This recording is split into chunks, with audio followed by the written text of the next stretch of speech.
David OMWOYO, good to have you on the show again. Thank you. Good morning. Good morning. Welcome to the hot seat of the Situation Room. Thank you. You are feeling warm, right? Yes. Kahawa, kunayo, kila kitu, you're good. Perfect. Okay. You should come more often. You should be visiting us more often. Yes.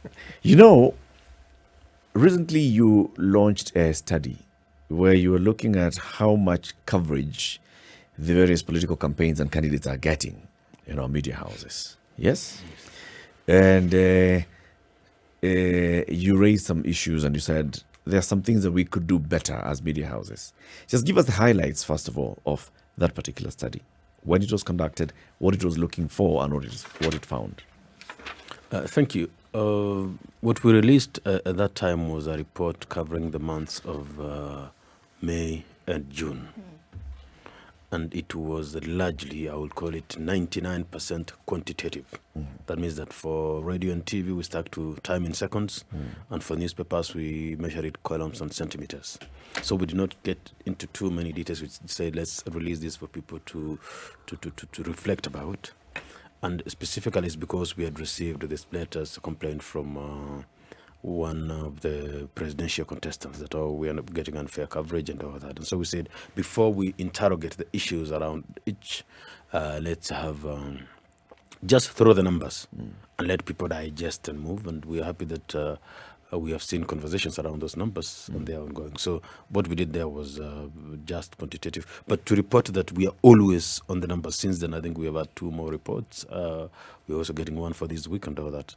We are now literally tracking certain media houses that we mapped 24/7. We are looking at time allocation, and then we look at tonality and the themes sometimes per day, sometimes per week, and all that. Simply also being the constitutionally mandated body to get these figures, we think that it's in order that we have this data somewhere for any use and all that, because in the absence of us having that data, then people will throw words around and mandy figures and all that. So yes, apart from that, what we released, we had a little more data. I would like to report that we also went back to May and June 2021 and did a similar test to see that. And then we went to social media also, because we call it mainstream media is owned and paid for and all that. We went to social media, which is a self-driven platform. We got the figures. So really we have, basically there's a lot of data going around, because also by the nature of our media field. So we have a lot of data. We see what can be released, what shouldn't be released. We see what can help promote conversations and all that. We have a research that came out on Saturday also, where now we asked journalists what is their opinion about the different candidates, who are they comfortable working with and who they are not, and perhaps we'll release it later this week. So in summary, we try to get as much data as possible, so that when these questions come, because we are in an era of fake news and everybody is an expert in everything, we try to say from where we sit, we have this data that This is we what can we stand. see. Yes. Right.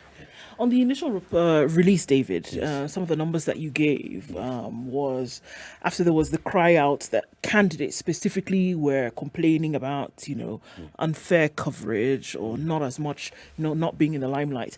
From this, it was that Raila Odinga received 61% coverage, 38% was accorded to William Ruto. Wajakoya got 0.54%, so 0.54%. And then it was said that you looked across newspapers, radio, TV stations. And if we're looking at running mates, Karua got 78.8%, 20.99 went to Gashagwa. And then Justina, who is Wajakoya's running mate, got 0.22%. How exactly did you come up with this information? Was it monitoring of media over a period of time? Or how exactly then do we get this info? We monitor over a period of time, and we use AI software analytic, like how many times did you mention Raila Odinga in this period? So you just feed, we have software, you just feed it, give it time. It just sometimes it needs an overnight time to tell you and then highlight for you and all that. So yes, we have technology that we can stand for and say we believe in our technology, because we say, I want to know newspapers what they did, they will it takes a bit of time depending on the time duration, Yeah. and then you can see newspaper this and this and this and all that. What we have not gotten very well, we are working around is sometimes the tonality. The reports that have come there after we look at the tonality and the theme and all that. But if you're just looking at the data, how many times this was made, how many stories, you just put the system under. That's what it does. It's really a system for that. Anytime mentioned and all that. So you look at keywords. We look at Raila keyword- Odinga, William Ruto, George Ojakoya, Yes. Waihiga, Mwaura. Yes. I have More to add that we have a team of 72 full-time media analysts across the country. And they have the software. So it's really a factor of the people check, then we have an immediate layer of checking, then eventually by the time it lands here for us to release, it's going to do up to 3 or 4 layers. And then mostly we do also check peer review. We have academics and other people. We say, we have this data, just verify for us and all that. So I could say that the research is what we can stand for. We have very well-trained guys. They are now on the job for more than 2.5 years. Yeah. You put in the machine AI, and then people listen. Especially when we have specific cases, we listen physically, and then we verify and all that. And it's across media, or are we saying every single media outlet in this country then was subjected to this monitoring, or are there specific ones? And if specific ones, why those specific ones? Yes, it's not across all media. It's actually not possible to monitor all media. I had last 2 months ago, we were scrambling to get a courier media analyst because a courier station had been opened. Then about a month ago, we needed a Burji analyst because we received a complaint in Kiburji and all that. So it's really, we are not able to monitor everything because you see, again, it is even the Google Analytics and AI, they are stuck around languages, English, Swahili, and all that. But we selected the list of media houses based on general popularity ratings and all that. I can say, for example, here we had your Radio Maisha, SpiceFM, KTN News, Standard, and all that, The Nation, and all. We really looked at from the State of Media survey in November, where we have a rough idea about the rating. So we picked the very best, say 11 radios, 11 TVs, and all that. You know, we have 190 TVs here. Yes. Some of them are on F1 now or 2. The radios are the same. Sometimes we hit up to 200, but mostly we have 140, 160 that are on air most of the times. So we had to carefully select and all that. But note that after the main one, then we sometimes do very targeted. Regionally, we want to go the coast, we do the targeted and all that. But for national consumption, we sampled what we call the most popular media houses, newspapers, TV. Like I think we basically did all 11 national newspaper because I think the last one was the China Daily, which is also a regularly published paper here. And then we picked the TVs, and then we picked the radios. So yes, not exhaustive, but a sampling of them all. So we can comfortably say, Yes. I mean, even as you look at this, anybody wants to, poke holes in it, can comfortably say, David, that, look, for what is being broadcast, printed, on a daily basis over these 2 months, May and June, that these numbers then that had been released are numbers then that people can be sure of. That when you say this is a 78% or this is a 61%, because of the manner in which this was done, then we can be sure that these numbers then are a true reflection of the situation. Yes, the Media Council stands by the figures, the quantitative figures. We stand by them, we believe. And it's a methodology. Always when we release a report, we tell people you can access the raw data. It's a methodology you can give anyone who wants to peer review and requery again. It is, we have not put our attitude or biases in it. We say we query this and this. So the numbers we release, we stand by them. And anybody willing to take the numbers and requery them and all that, we do. And I think that's a standard thing we do with all our researches that we release, that our data, raw data is available. If anybody wants to sit and interrogate it and query and all that. So if you queried something else, for example, you may get a slight change here and there. But the data is a percentage allocated to this and this and this person. We stand by that. We have additional, if someone says, give us any other report that you have, what you did last week, what you did this week, we have all that available. And it's a methodology you can get people. Check this, and whoever you are, you want to be academic, you want to come together, check that, yes. I want to ask a question that may appear to be obvious because it is obvious.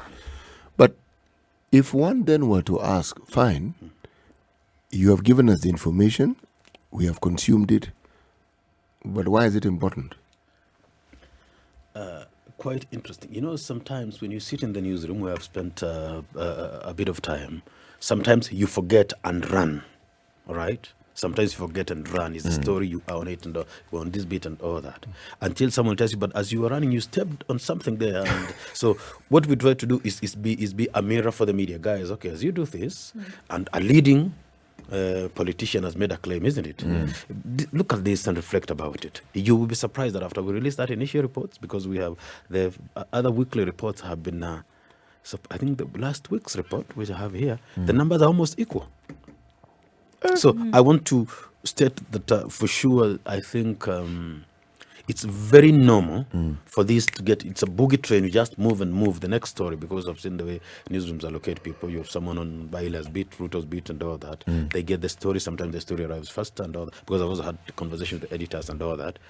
People move until someone tells you, guys, you know, I mean, it's like even what I do, until someone tells me, did you notice that you did not? Then you say, okay. It's actually true. Yeah, so I wouldn't read say malice or lack of professionalism. It's about the pace of the newsroom and how people just move. Unless someone tells you, guys, check this, you know, you've had these headlines on this person alone for a very long time, then you realize, okay, yes, maybe I should think about it. So I would say, and that's the purpose of these conversations, that sometimes you can forget to because you say we had this headline and these were the sales or these were the numbers we had. You forget and keep on and on and You on. forget the impact that is having Yes. on the overall coverage Yes. that you should be giving. Yes. The question, though, I want to come back to that, is when your AI and your teams are looking at the coverage that, say, Raila or Ruto receive, Yes. is it the mention of the name Raila, or is it a story about Raila? Because it could be a mention of the name Raila. It could have been, you know, Ruto himself talking and mentioning Raila, and then Raila then gets mentioned in a Ruto story. The truth is that they are very interesting dynamics. Mostly it is not just the mention, it's a story about. You know, mention is not just that. It's a story about. And a few times, because we have, you know, we, even as we keep on refining, we started now sometimes looking at the tonalities. Now, because that apart from the normal mentions and all that, you say, for example, I want to say about the sentiments. Okay. So now we have moved a bit to sentiments. You say that they had, we had what people think the High Court had dismissed a case filed by a Kuro Court. Raila has asked KRA to stop pushing to be the Kirochi and all that. So now we're getting into a little more what were the stories about and all that. Then you say what was the matters of Ruto, he unveiled his education charter. Then he met people with disabilities. Yeah. Then he has promised to revive Mumia Sugar Company. So there's a little more info to it, especially having refined. But what we did, the very initial one was, guys, these allegations have been made, just get this. But now when you move further, you will see, okay, there is, and so we have a little positive and negative, the tonalities and all that. So it's not really that we don't just look for a name. No, there's a little more, the story which was covered out many times and all that. Wajakoya's, of course, there's something here. Then we have the running mate publicity. So it's a little, if you saw it, because what we release then again is a little more synthesized. If you saw the raw data that we get, it has a little, these stories that we have 18 stories. It goes deeper into. Yes. There are 18 stories. Which ones were they? Okay. Which ones were neutral? Which ones were positive? So we have a little more of that. Then we try, of course, not to overload, of course, the brains and all that. But there is also, as I said earlier, it's good that the Media Council has data on what the media does. Yes, I mean, for complaints that come or people's attitudes, or in case people move around and we are very notorious Kenyans and start releasing data and accusing media of stuff like that and say, no, from where we sit, that is right or wrong. Otherwise, if we do not have it, then any pedestrian shouting about what the media has done is taken as the truth. Sure. So what does it mean? Or what should it mean? When you look at these numbers and then those numbers are released either for media to consume and say, okay, so this is actually what we did. Putting it into then the public domain, David, we cannot run away then from what happens.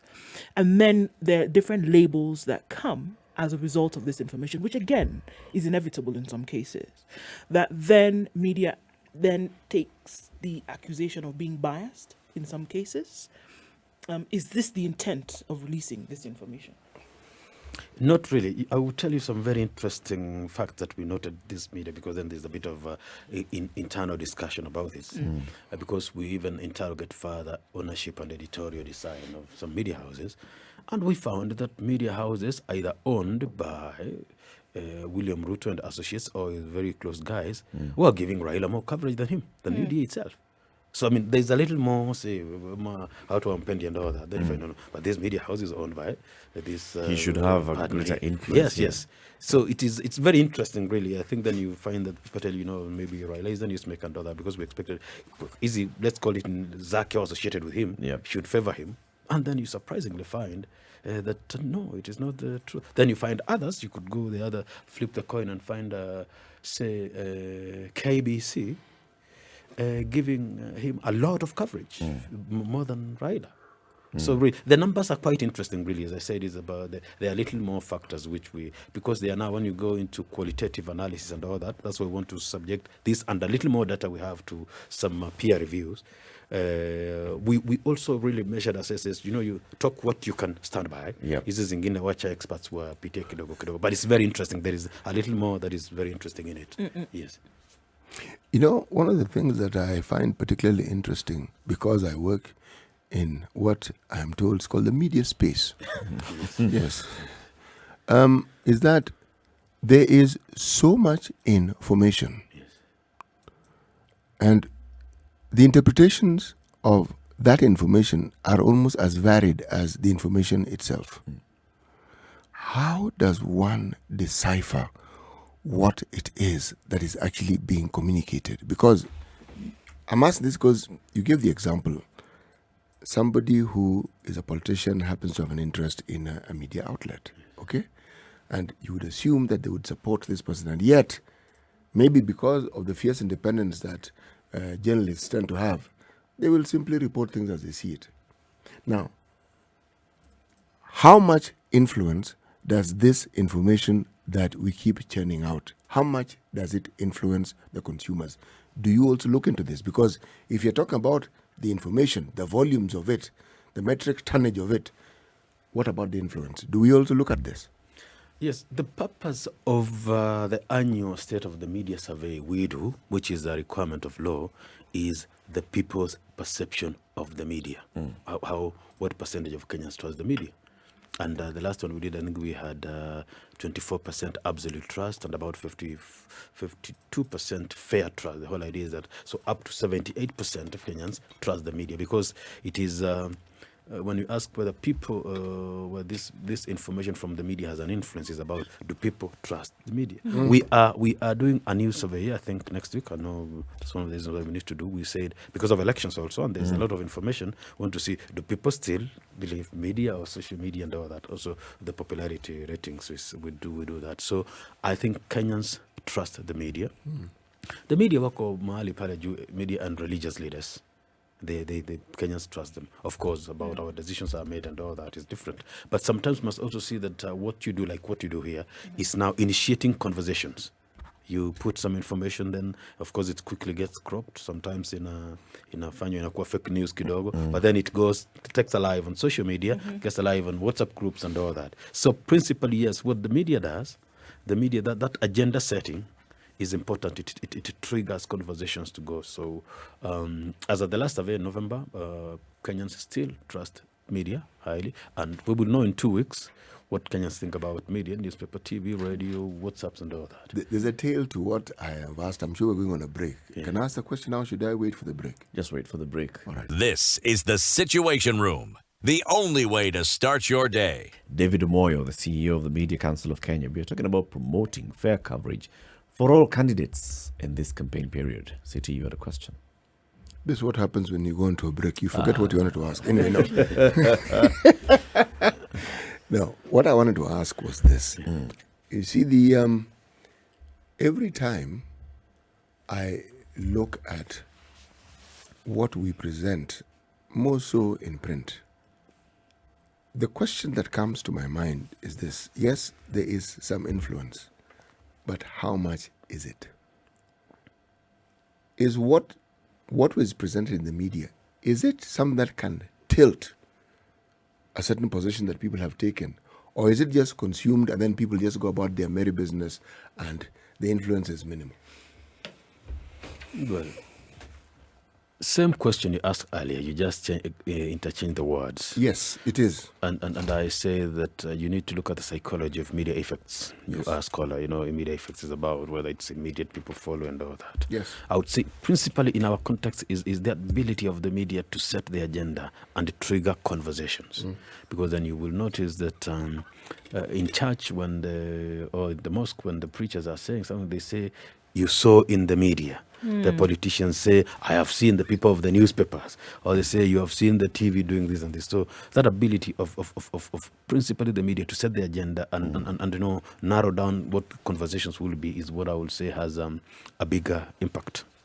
Without dismissing that there are people who will see in the media and it goes through. I know of a few, especially a few vernacular media houses, special radio stations or religious owned, where what they say is what people follow. We had it in our radio, or the bishop said on radio and all that. So I think it's in the broadest sense of the media impact and the trust, but largely is about the ability of the headline of the newspaper to set the agenda for the next 1.5 days or 2 days or whatever. You must have seen a headline, a Sunday headline going on to 2-3 days later being followed. It's in the news this morning. Yes. So it's not an edict. The media cannot issue an edict and people follow. But the agenda setting role, and then people now go break down, see what they mean and all that. Is what will be high, and it's still extremely high. That's why people are up, and the first thing they do is switch on either the TV or quickly go to Twitter and Facebook in the morning and see what is happening. So the results. Yeah. What's the expectation, David, when you look at fair coverage? What does fair coverage mean? Does it mean that we have 4 candidates, so we have 25% for each? Or does it mean that you have 4 candidates, at least each one of them should get some coverage, even if it's 0.05%? I think principally, nobody is looking for equality in coverage. It is never the same. If someone has 25 rallies in a week and another has 1, you cannot wake up and say he did not have a rallies in the name of equality and all that. So it's foolhardy to say that we expect equal distribution and all that. But some equity, a sense of balance. It is impossible because media will cover events. You must go out and have an event, or if you are big enough, you issue a statement. If you are fairly small, you can issue statements, but we will not remember about that. So if you have not had an activity, like 1 or 2 candidates haven't, and you have not issued any statement, you cannot then come out and demand that you haven't been covered. So ideally, it's equity, really, about a proportionality of what you've done and how newsworthy it is and all that. But we have to stress that at any one time, an editor has so much coming in, they have to sieve what is newsworthy. And remember, the editors sit in a position of public trust. We expect them, they get 100 stories, they will pick the best 10 of the day. And there's no formula, there's no mathematical formula. Like we can say, when I say the number of times this person is mentioned and all that, they have to quickly go through balance, the objectivity, the number of people, the impact and all that. It's really a lot going on in their heads at any one time. So I think it's just general equity. And that's why when you look at some of the reports we release, they should be looked at from that objective. That while you are doing this, someone was watching and they have something to say, so that then you reflect and say, so maybe yes and all that. It isn't an absolute condemnation, and we have not, while media has public trust, you have not asked anybody to stand by the road and shout epitaphs at editors and say and all that. It's really that, and also important that we have from time to time our own internal reviews, at times to reflect about what you did. It's an opportunity to explain oneself. However, let's look at this. When the Azimio presidential candidate was launching his manifesto, it was covered, right? Live coverage, following the top of the news on TV, on radio, headlines in the papers. Similar thing to the Kenya Kwanza candidate. Wahiga Mwaura launched his manifesto yesterday. He gets a strip. Now, does Wahiga Mwaura have probable cause to complain and say, look, I had an event, I invited the media ahead of time, I told you what I'm doing a similar thing to what Raila and Ruto and Wajakoya did. I'm launching my manifesto. Why am I getting this kind of less coverage? You know, everybody has a right to complain.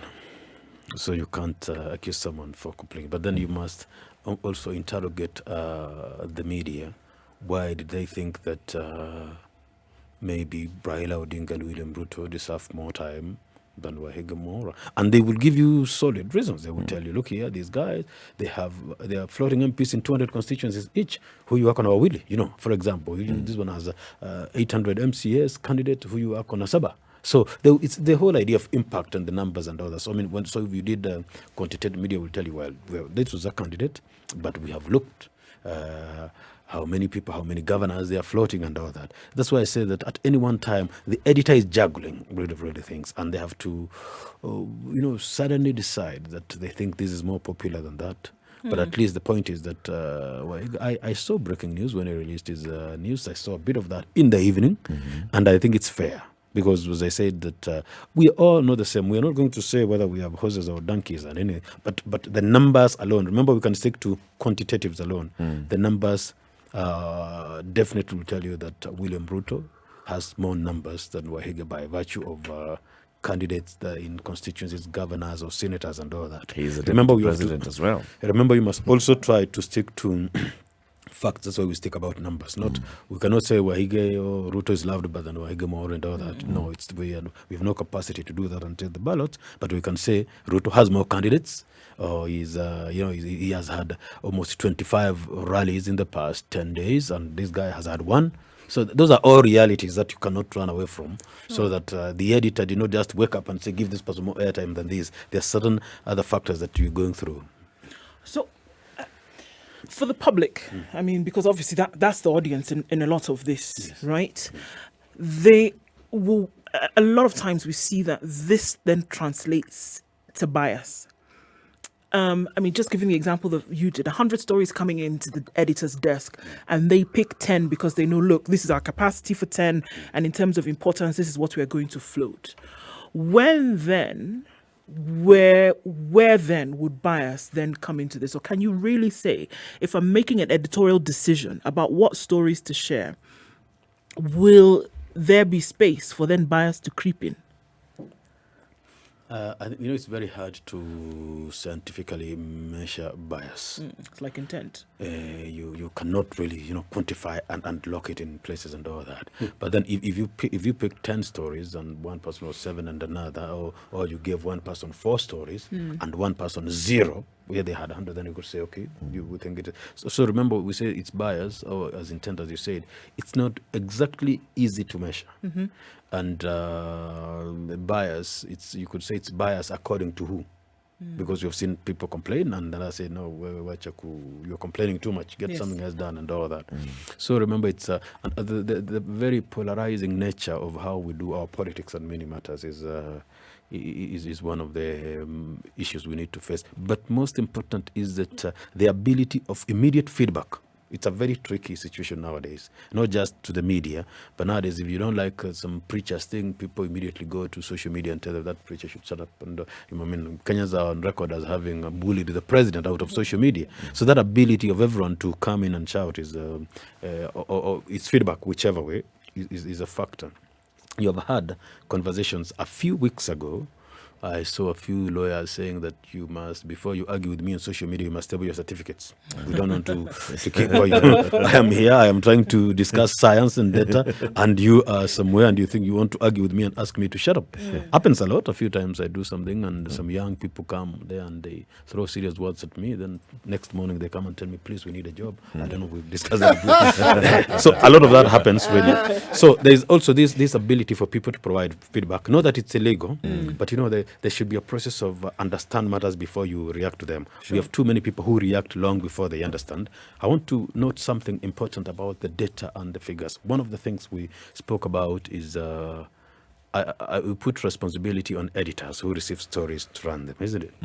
But if, for example, say William Ruto is in Kamukunji and KTN pulls off Cartoon Network and puts him there for 1 hour as he addresses a rally, you cannot say that is unbalanced, because it is. We can discuss balance where it's the news articles and all that. But sometimes you could get a lot of airtime, which is not news and it's not the editor's business, So there are all those nuances and other factors that you may forget unless you look at it critically. That's why I told you we prefer to stick to the quantitatives. When it's qualitatives, we are very measured because the intent and all that is a very scientifically tricky thing to measure. So there are all those factors that, yes, this guy had a lot of time, but it was a Mexican soap which was pulled off air because he was inspecting some road. It is not news that went about this person alone. So it's a tricky balance. Yes. When the audience is consuming and then the politician, of course, will come out and complain, or the politician will say, a certain media house seems to be favoring that other side, our opponents. Yes. Then the audience is also conditioned by the same politician to actually start viewing this media house in a certain way. How do you deal with that as a media council? What you have seen as issue, I think, two statements. We had one was, I think, Osoro, some guy, and another. Because the point is, a politician has a right to criticize a media house. It is within their right. What we are usually afraid of is what their supporters will perceive that to mean. Like, for example, we could say, I don't like the headline in this paper today. That's okay. But maybe my supporters wamesikia ukiona watu wa magazeti piga hawa. Yeah. And that's what we are usually we've issued several cautions telling the politicians, you have a right to criticize what you don't want. Please be aware that how your people perceive your criticism is very, and it gets very tricky. We have had people, a few politicians, I won't name them here, but we have made public statements. I think it was Oscar Sudi and Silvana Zosoro. We issued a statement about that while you have a right to say how you put it, and the context can really endanger the life of a journalist out there. Yeah. And always, the truth of the matter is that every politician wants favorable coverage. And every politician does not like to be asked questions that are not very simple. Yep. And if you insist on the questions, they will get very angry and say you have been sent and all that. And you're a mole. It is not wrong it's not wrong for a politician to express his disappointment around that. But we think that it should be very measured. Otherwise, we get into occasions where the supporters think, ukiona hiyo watu weka one of those things. And it's very tricky. So it's really a very delicate balancing so that we don't gag the politicians so they lose their right to expression, especially to express their disappointment. But again, we don't allow them to carelessly speak, especially when they are next supporters who think that if you don't, politician doesn't like you, it means that you should not come near here. It's a very tricky situation. And but is it wrong, ethically or morally, for a media house to actually have a known bias? Yes, the Code of Conduct for the Practice of Journalism says that the media must always strive to be balanced and provide fair coverage. Balanced, no bias, and provide fair coverage. Let me explain what I mean. Maybe not so much in this country, but in the West, media houses have clear biases. Some have a conservative leaning, some have a labor leaning, some have a democratic leaning, meaning the leaning is clear. Some have a liberal leaning. That's how they look at things. And it is acceptable, meaning they represent a perspective. This is what I'm really asking.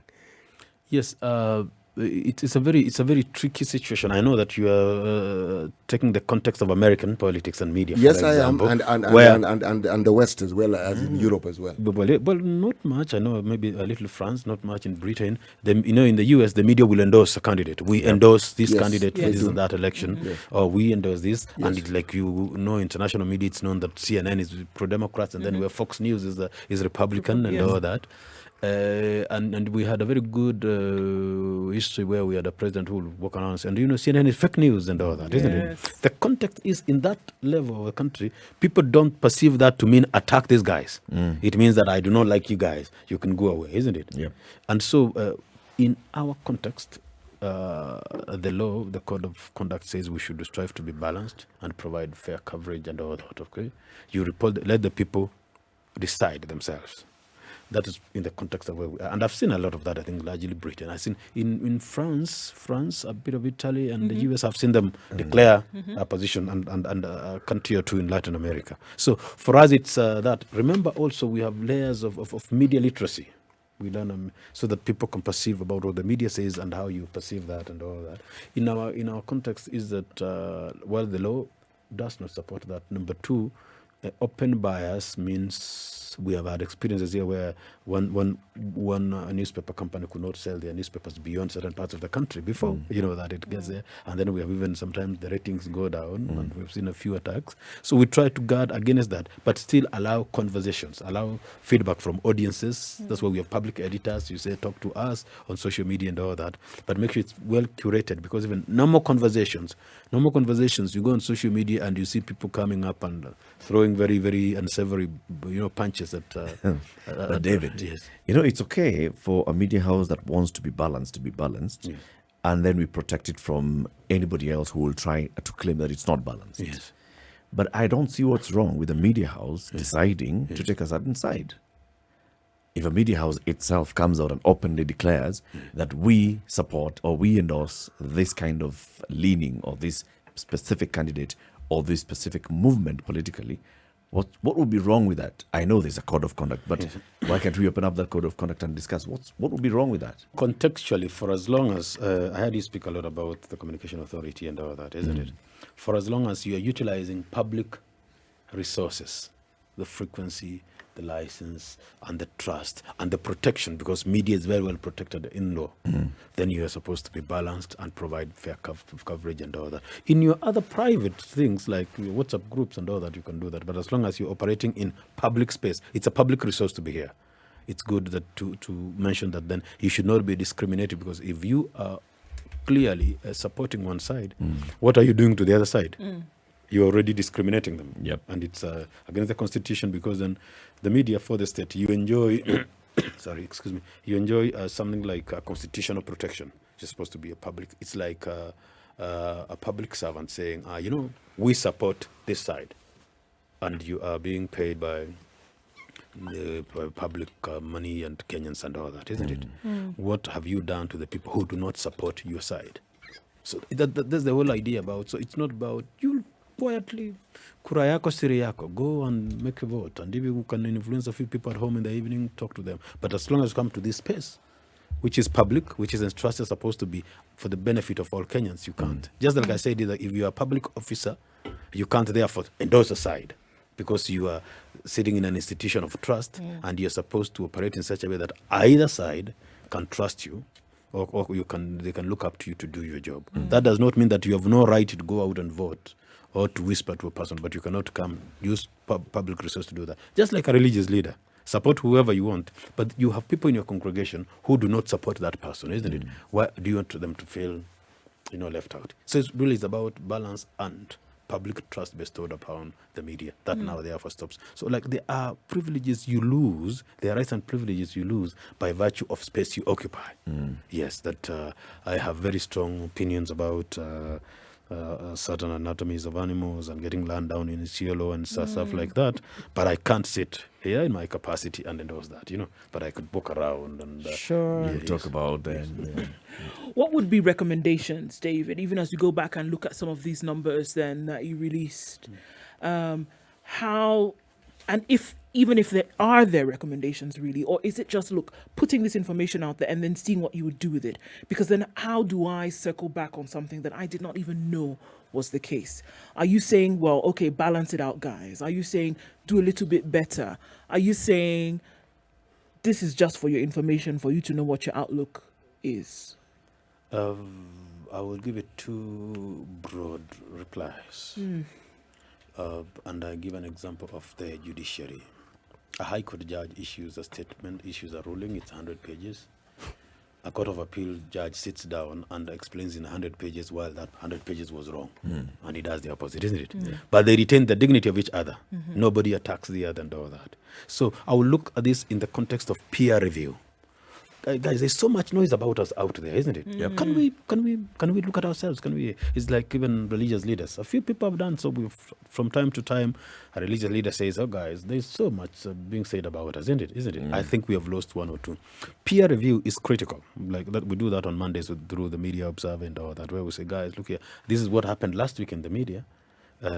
we think it's like the public editor's Yep. matter. So the recommendation is let these conversations begin. Because if we come here because we are trusted, do what we want and go, it's about accountability, media and accountability. Can we also get to hear a bit what we have done? Somebody has accused us. Do we simply say we are not? Don't talk to the media. Leave us to do whatever we want. No, it's around. You have said it. Let's check, isn't it? Then you say, guys, these guys have said this. Do you want to talk about it? And I said I have to commend that. After our report, I have seen honest. No, literally, the last week we literally have. Okay, there's definitely 2 candidates and 2 candidates, but the 2 top candidates are almost neck to neck on coverage across media, and then the others also they are almost also They're also neck to neck. neck to neck across. Below the top Yes, 2. but yeah. So I think it's and it's good that it's real peer review because the same formula. You have 1 week, then you discuss about it. 1 week later, you can see that There's reaction people to it. listened and something is happening. Isn't that what it means to be accountable? I would say. It is. It is. I'm sure you must be very happy with yourself after that. Well, not much happy. It shows. I mean, there's impact to what you're doing. Yes. Okay, the point is that we are glad that when you speak, the person you speak to may not say, I am listening, but they heard. You know, they you show talk you to that a they wall heard. and say, you have not talked to me, but I know you have heard. So nobody says, good job, but I know the people who are talking to have heard. And we can see it because we are now... Also because of the season, we are on it 24/7. We have an initial report every day by 8 a.m. of what happened the day before, and then weekly, and then monthly. It looks satisfying that we are also listening to the ground, whatever the ground means in this context. There are people who will tell you, good job, David.